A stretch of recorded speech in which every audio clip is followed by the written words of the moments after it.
if I could have one conversation with Yvette Cooper, here's what I would say. Apart from don't do interviews with your husband on mainstream television, I would say start to be real with the British people, because we know 14,000 removals is not going to come close to the problem facing this country. Start being honest with the British people about the scale of this problem. Say you're about to give amnesty to 50 to 60,000 people in the country. Say we have no serious deterrent.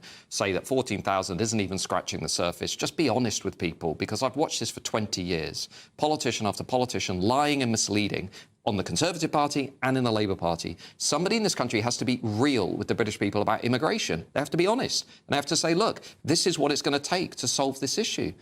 Because if they don't, we're going to have more of the protests, we're going to have more of the riots. But don't you also agree that, in many ways, immigration, we need immigration? I mean, we've seen how we need it in our health service. We we've don't seen need how this it enriches... level of immigration, though. Well, you can talk about the various, you know, you can talk about the numbers, and you can have debates over that, and you can have debates over, you know, how it's going to impact various industries. But overall, immigration has been a net plus to the UK.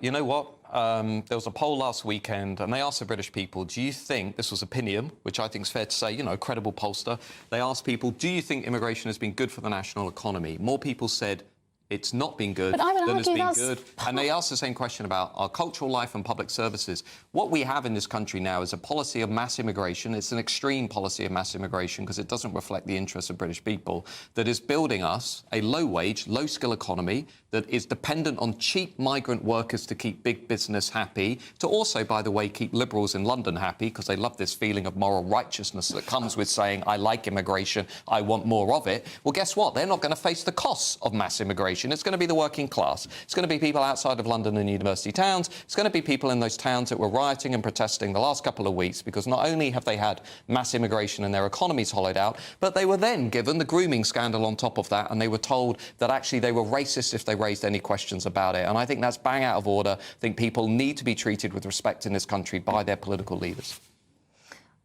I mean, I think the part of the problem we have is that we have... I mean, it's not true that we haven't been speaking about immigration. We've been speaking about immigration in almost every general election we've had over the last 20 years. There has been several occurrences where immigration has actually led... Yeah, but they've lied, though, Zoe. They've been talking about it. They've all promised it. They've put it in their manifestos. They've applied numbers to it, tens of thousands.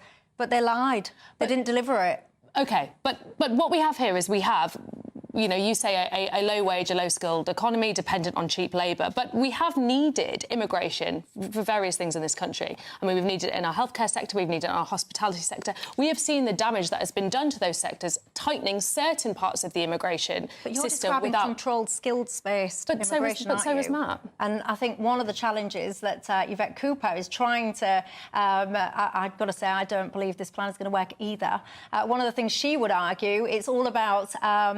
you know, the crossings, and then also one of the things she was talking tough on anyway, is about businesses that are employing people illegally in the dark economy that they shouldn't be. Apparently she's going to clamp down on that as well. Do you know, here's a remarkable thing about Britain. Is it a quick thing about Britain? Nobody knew this. It's not a criminal offence to hire illegal migrants. Do you know that? It's not a criminal offence. Are you sure? Yep, that's one thing we could do right now. You can be fined for doing it, but it is not technically a criminal offence currently. I mean, we're just a soft touch, right? I mean, the whole system is completely ridiculous.